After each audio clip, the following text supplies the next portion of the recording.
Balik lagi sama gue Syaria dan teman gue Mail. Tapi hari ini kita nggak berdua aja nih. Kita bawain dua bintang tamu spesial. Halo, boleh dulu dong kenalin diri nih, kalian ini siapa sih sebenarnya? Oke, izin. Jadi gue Marisa, biasa dipanggil JC dari D3 Keperawatan angkatan 23. JC D3 Keperawatan. Kalau gue Widya Kartika Putri dari S1 Keperawatan angkatan 23. Oke, satunya lagi Widi. Widi. Ya, S1 Keperawatan. Betul banget. Kita udah ada bintang tamunya nih, Kak Widi dan Kak JC. Kita hari ini mau bahas apa sih, Ce? Bahas apa ya enaknya ya? Kalau Kita- lihat nih, Mungkin dari ini dulu kali ya, dari kayak apa nih? topik-topik yang relate mungkin kan kalian berdua ini dari keperawatan ya. Betul. Kalau yang aku tahu itu keperawatan tuh agak sulit. Betul nggak sih? Sulit. Gimana nih sebelumnya nih? Sulitnya apa dulu nih? Iya. Sulit mungkin dari tugas dan juga keperawatan itu kan ada PKL juga ya kan. Jadi gimana nih? Apakah emang sesulit yang dibicarakan sama orang-orang atau itu cuman ya sebagai Mitos. ya mitos aja? Cuma katanya doang. Aja sih. Kalau dari gue sendiri sih pasti setiap jurusan sulit ya, sulit gak cuma keperawatan doang. Tapi mungkin untuk anak keperawatan sendiri sulitnya pas di PKL sama tugas kayak semester 5 ini nih, kan gue juga semester 5 ya. Semester 5 ini bener-bener project sampai tugas-tugas askep kemarin PKL juga bikin kita jadi stres, terus juga bikin kita jadi kayak aduh capek banget gitu loh. Ini kalau kau Jujur, iya sama, jujur banget kayak udah kehilangan spark. Udah kehilangan Iya, kayak kehilangan semester 5 tuh spark. udah kayak kehilangan spark, kayak gak ada nih benih-benih gua motivasi di S1 keperawatan gitu kayak. Udah mulai mikir harusnya gue gak pilih keperawatan. Iya, Iya, padahal udah salah terlambat banget. aduh bener-bener salah. Tapi rata-rata orang begitu ya. Iya. Rata-rata orang Udah mulai kayak menyesali, bukan menyesali sih, kayak memikirkan lagi kayak kenapa sih gue tuh milih jurusan bener, ini, bener, tapi itu udah di akhir semester gitu. Iya, mau diulang juga duit udah keluar banyak. Iya, itu dia tuh udah keluar banyak. Nah, jangan ada cara lain nih selain ngelanjutin. Tadi di-mention nih sebelumnya sama bintang tamu kita nih JC sama Widi juga, kalau mereka tuh ngerasa capek, lelah gitu, itu bisa dibilang sebutannya burnout ya. Burnout. Kalau zaman sekarang itu namanya burnout. Bisa boleh dijelaskan burnout apa sih? Burnout itu Itu bahasa anak muda banget nih kayaknya. Gen Z, Gen Z ya, Gen Z. itu bakar waktu itu keluar. Bakal keluar. Bukan di luar. Bukan. Jadi nih ya, sobat-sobat semuanya nih, sobat Pota nih, burnout itu tuh kata-kata slang yang kalau misalnya kita tuh udah hectic banget, udah pusing banget, atau udah overwhelmed. Apa tuh namanya overwhelmed itu? Artinya apa ya? Kepanasan. Kepanasan. Udah bingung sebetulnya. Udah capek gitu ya. betul. Capeknya udah capek banget. Kalau kalian burnout itu seberapa sering sih emang? Kalau dari gue sih, gue selama yang tadi gue spill, gue apa namanya yang tadi kata gue kehilangan spark itu tuh mungkin karena gue juga ada di fase burnout kali ya. Cuma mungkin dari burnout itu gue masih bisa mengontrol kayak gue harus bagaimana sih solusi untuk mengatasi burnout ini gitu, kayak gue mencari pertolongan kayak gitu sih paling. Kalau dari KJ sih gimana? Kalau dari gue sih dari semester 2 mungkin itu kan kita ada project ya, PJBL turun lapangan. Itu benar-benar yang kayak capek banget. Udah gitu di semester 3 kita juga beruntun kan nih dari keperawatan anak, keperawatan jiwa yang mana stasiunnya tuh pindah-pindah. Dan itu juga bikin kayak aduh capek banget, sampai gue tuh pernah seminggu nggak mau ngerjain tugas jujur. Jadi kayak burnout tuh bener-bener lelah, capek banget gitu.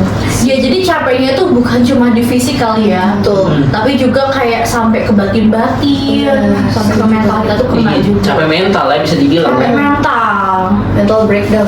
atau breakdance. Breakdance. Tapi kalian pernah kan ada fase-fase burnout itu mungkin ada cuma yang capek doang, ada yang kayak JJ tadi yang sampai seminggu nggak mau ngerjain tugas gitu. Nah, tapi kalian pernah nggak sih mikir sampai bertanya-tanya ke diri kalian sendiri, ini gue ngapain ya kuliah? Apa gue udah gak kuliah aja? Oke, mungkin J, jadi kan kayak komponen inti dari si burnout itu tuh setahu gue ada 3 ya. Apa tuh?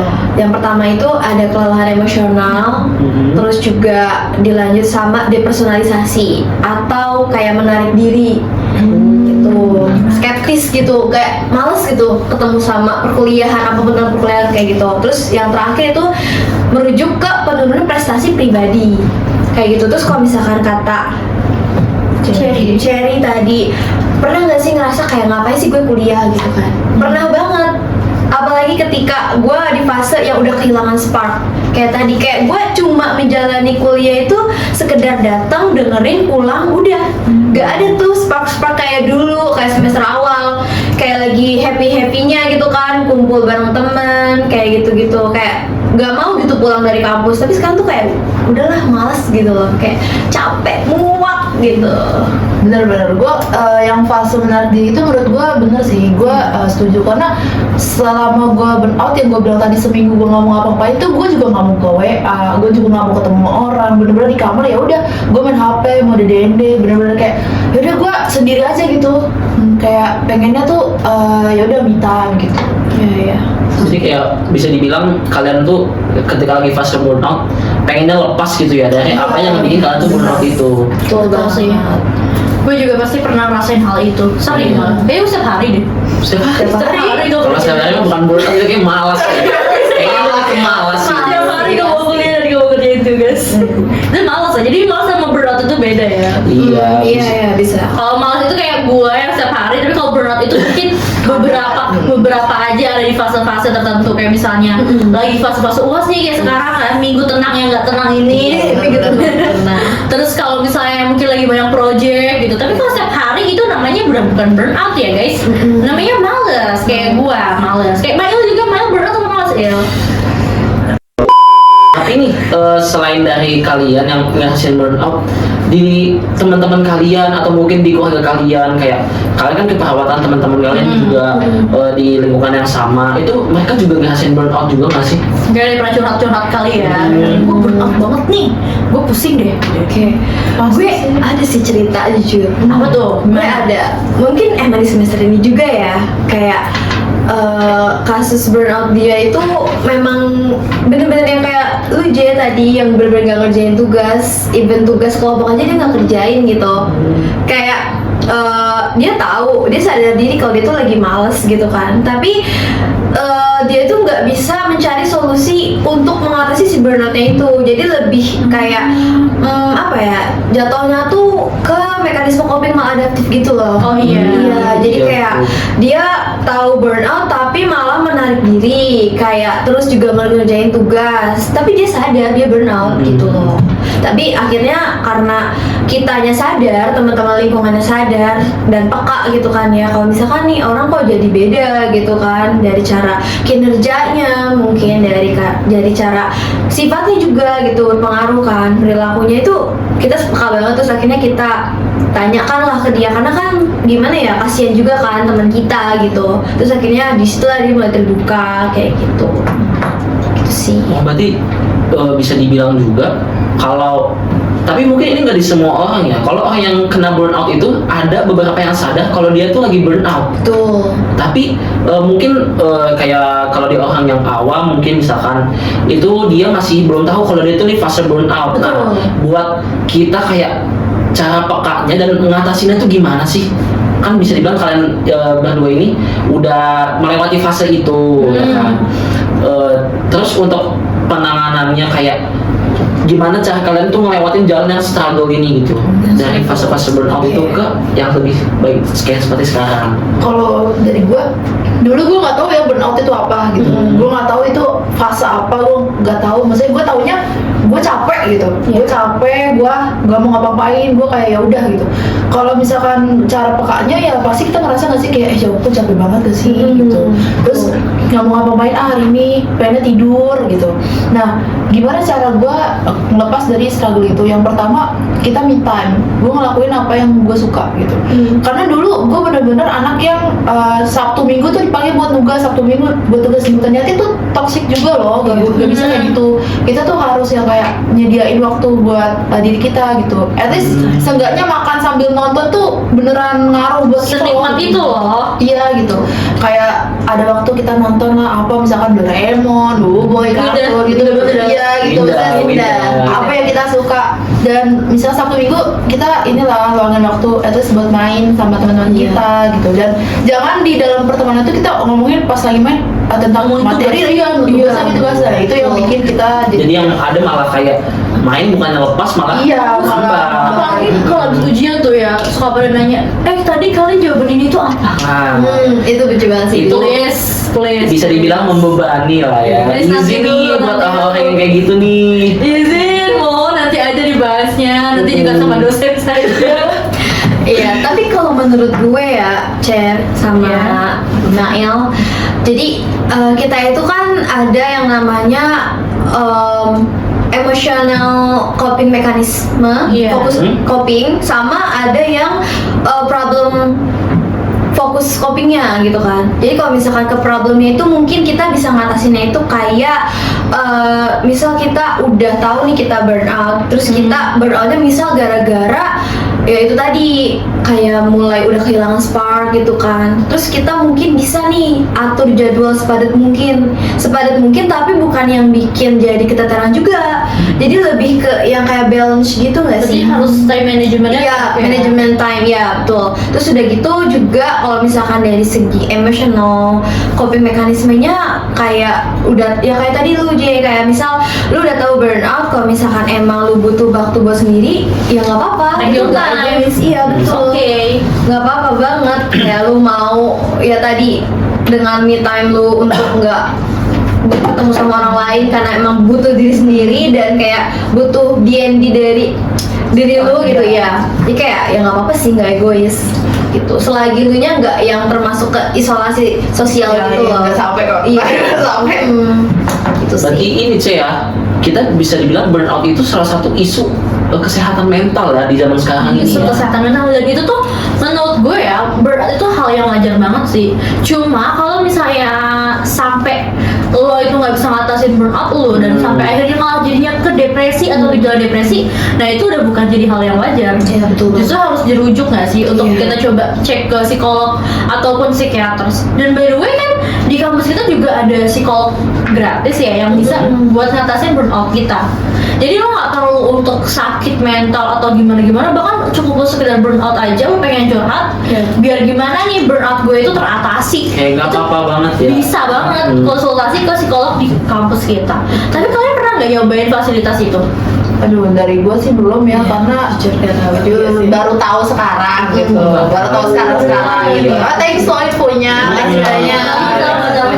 Tapi jujur gue emang pernah sempet kayak rencana kayaknya gue mau cerita deh minimal ke dosen jiwa gitu. Gue pernah kok apa ke psikolog itu untuk ngatasin burnout gue. Waktu itu gue pernah ada di fase yang capek banget dan gue pernah konsul juga ke beliau. Itu enak, kita dikasih tahu tips-tipsnya untuk time management dan segala macam. Itu tuh benar-benar bermanfaat dan itu tuh gratis untuk anak UPN. Iya. Daripada kita bayar di luar itu bisa 300-500 ribu sekali konsul. Oh, iya. Iya kan? Jadi lumayan banget kita udah Kalau ada yang gratis kenapa enggak ya? fasilitasi daripada nanti mekanisme coping kita jelek ya. Betul. Yang jadi kita diemin semua hal. Kan kalau kayak jadi seminggu doang ya. Tapi kalau misalnya kita nyaman dengan kesendirian itu, akhirnya kita bisa berlarut-larut kayak udah nggak peduli lagi gitu. Oh ya nih, ngomong-ngomong kan mahasiswa keperawatan. Iya. Pasti pernah yang namanya PKL dong. Betul. PKL di rumah sakit, tadi JJ juga udah ngomong udah di sini. Iya. Kalau S1 juga udah di sini. Udah sering Banyak pengalamannya ya. Sini juga ya. Iya. Struggle nggak sih itu waktu PKL? Jujur ya. Banget. Banget. Betul. Kalau dari gue sih pertama mungkin ya struggle-nya dari beban tugasnya kali ya. Beban tugasnya askep iya itu jujur. Terus udah gitu kalau gue sendiri kemarin sempat semester 4 itu kan pertama kalinya kalau di S1 keperawatan itu yang selama itu PKL-nya Berapa bulan 1 itu? bulan. Oh, 1 bulan tapi dia beberapa mata kuliah ada 4 yang dimana jaraknya itu kan berdekatan. kita tuh dikasih rentang waktu tugas per mata kuliah itu tuh cuma 1 minggu. Itu harus udah selesai askep tuh semuanya. Askep resum loh. Iya, semuanya itu 1 minggu 1 mata kuliah.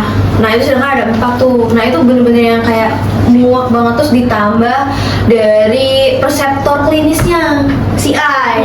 Kayak gak cuma CI sih, tapi kakak-kakak seniornya lah ya, yang mungkin kayak kadang tuh merasa gimana ya, kita tuh kan di sana buat menimba ilmu juga loh, bukan babu kita gitu kan. Tapi mungkin masih ada rasa-rasa senioritas, iya, memperbudak gitu. Seakan-akan kalau ada mahasiswa PKL tuh, oh gue kebantu nih, kayak even gue PKL aja, gue dimintain tolong buat ambil makanan senior. Itu kacau banget sih kalau menurut gue. Iya sih. Itu struggle banget sih. Jadi gue tuh minta tolong banget ya buat para senior kita, karena kan Kita juga kali ya akan menjadi senior. iya, makanya Iya, itu yang akan iya. menjadi penerus kalian. Jadi tolonglah contohkan yang baik-baik saja. Jadi kalau misalkan memang teman-teman kakak senior punya pengalaman buruk, mungkin bisa disolusikan Iya, dengan solusinya jangan dilimpahkan diteruskan ke orang lain. iya betul, Iya. jangan di apa tuh namanya, Tradisinya diturunin lagi, iya diturunin turunin lagi. terus. Kita Jadi, udah tahu itu nggak enak ya. Betul. Tapi Mungkin masa dari- kita mau nggak ngerasain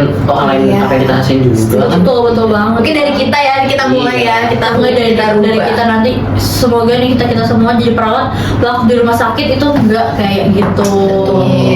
Jadi yang udah kita khawatirkan di masa lalu, ternyata waktu kita udah berdiri di titik sekarang, ternyata gue bisa loh ngelewatin ini. Iya. Gitu guys, keren banget. Ini buat JC ini udah 1 semester lagi, dan buat Widi mungkin 3 lagi ya, 3 Iya, semester lagi plus 6, 7 plus, ya ampun. Masya Allah, disiapkan uang-uang. Jangan ya. Iya nih, kan profesi sih. Jual diri kali ya. Maksudnya jual kemampuan Oh, dia. Iya. Izin kan bisa. Bukan joki juga bisa ngedit. Sekarang kan udah banyak tuh freelance. Jadi afiliator Iya, bisa. Sangat positif tinggi ya. Iya, host live. Live boleh. Podcaster. Narasumber. Iya. Dapat duit nggak nih? Enggak ya. Dapat. Itu tuh Dapat. yang pakai baju kerudung putih. Oh, iya. Kita aja kayak. Iya. Bercanda ya. Amplop. Salam tempel. Dan bukan nanti kalau jadi salam mau ya. Oh iya siap. Harus sih. Semoga tempelan. Satu kali ya biar dapat semua. Oke nih, makasih juga nih buat Widi sama Jesse. buat udah kayak karena udah nyeritain pengalamannya, kayak tadi juga udah ngejelasin kayak tentang burnout, abis itu kayak gimana sih cara mengatasinya, sama kayak pengalaman mereka saat PKL dan keluh kesahnya juga. Sampai-sampai kita udah nggak sadar nih, udah mau selesai podcast kita. Iya, udah mau selesai. Oke deh, kalau gitu Terakhir aja ya. Terakhir. Pesan-pesan kalian. Untuk siapa? Untuk yang pertama mungkin dari teman-teman kita dari jurusan keperawatan juga. Betul. Terus yang kedua mungkin juga bisa dari adik-adik tingkat kita. Iya. Terus juga mahasiswa-mahasiswa yang mau masuk ke keperawatan juga. Calon nih. mahasiswa. Calon mahasiswa. Calon nih buat Tapi sebetulnya nih. burnout itu nggak di keperawatan juga kan? Iya. Di Benar mungkin juga. juga. Jadi pesan-pesan kalian ini yang bisa dibilang buat General. Iya general, secara general. Boleh untuk mungkin Untuk mending banyak-banyak. mungkin untuk yang pertama dari DC dulu deh. Boleh. Oke, dari Silahkan. gua ya.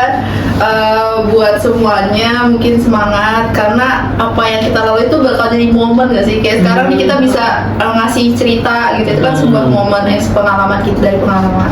Terus kayak apa yang kita takut itu mungkin emang belum tentu semenakutkan itu gitu. Jadi kayak jalanin aja, ikutin alur gitu. Chill. Jalanin aja Chill. dulu. Iya, jalanin dulu. Guru terbaik adalah pengalaman. Betul. Karena pasti jam terbang tuh Ngeri banget udah bahas jam terbang. aduh, jam terbang tuh bener-bener kayak Mengapa sayap? ya nggak gitu, nggak gitu. Kalau jam terbang tuh bener-bener kayak bikin kita tuh kayak makin jago lah gitu. Membangun lah, membangun. Apalagi yang jurusan-jurusan yang pakai skill gitu sih. Buat Widya, dari Widya. Oke, mungkin kalau dari gue yang pertama sih teman-teman kalau yang apalagi yang maba-maba nih ya, usahain nggak usah yang gimana ya, ambis boleh tapi inget kemampuan diri gitu loh. Harus inget batasan diri, jadi jangan sampai memaksakan diri buat perfect. Kayak ya udah, maksudnya kalian wajar kalian pengen perfect tapi sewajarnya, jangan sampai kalian burn out, itu aja sih intinya. Jadi jangan sampai membebankan diri sendiri. Betul, membebankan diri sendiri, Sewajarnya orang mahasiswa. lain kayak gitu. Soalnya kalau udah burnout capek guys. Jadi luangin waktu lah sedikit. Takutnya juga jadi kita. lost interest ke semuanya ya. Betul, me time gak egois kok, me time gak egois. Makasih buat JC dan juga Widya. Terima kasih. Telah menghadiri podcast kita dan sharing-sharing ilmu, sharing-sharing pengalaman. Semoga bisa jadi insight-insight baru nih buat mungkin bisa bermanfaat nih buat adik-adik tingkat kita kali Betul ya. sekali. Atau buat orang-orang yang mau masuk ke dunia keperawatan biar nggak kaget. Ini kita ceritakan dulu yang paling jeleknya, paling bagusnya masuk dulu aja. Nanti kalian juga akan ngerasain. Kepo ya, masuk dulu aja. Masuk dulu aja. Dijamin gak bakal nyesel. Gak bakal nyesel. Jujur, gak bakal nyesel. Jujur. Itu fakta. Fakta dong. Oke baik guys. Penutupan. Udah kita kayak udah stop yappingnya. Lebih baik kita mau pulang aja. Kayaknya ini JC sama Widya juga udah ada keperluan lain. Dia mau diundang ke podcastnya. Betul banget. Bapak-bapak yang ada di YouTube itu ya. Iya. Iya. Podcast mereka Jegel. Mau geser mereka mau geser. Geser kita. Jago. Oke, sekian dari podcast kita. Semoga bisa menambahkan hal-hal baru buat kalian dan buat adik-adik nih yang mau masuk ke dunia keperawatan. Pertimbangkan baik-baik guys. Kalau kalian nggak siap melakukan hal-hal tersebut, mengalami hal-hal tersebut, nggak usah masuk. Ya, masuk nggak boleh. Harus masuk. Karena nanti kita nggak pensiun kalau kalian nggak masuk. Oh iya betul, masuk aja masuk. Masuk ya. Nggak, tadi cerita mereka bohongan ya guys ya. Keperawatan itu asyik. Bohongan. Beneran dikit. Iya, benernya dikit doang, tadi banyakan bohong. Iya. Oke, guys. Skipping doang tadi. Skipping doang tadi. Oke, bye-bye teman-teman sobat Potan. Sampai jumpa di podcast selanjutnya. Bye-bye.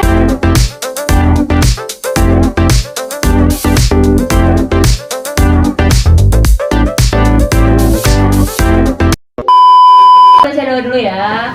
Semoga kegiatan podcast kita ini berjalan lancar. Amin. Pokoknya semuanya chill aja ya. Kameramen tangannya kuat-kuat.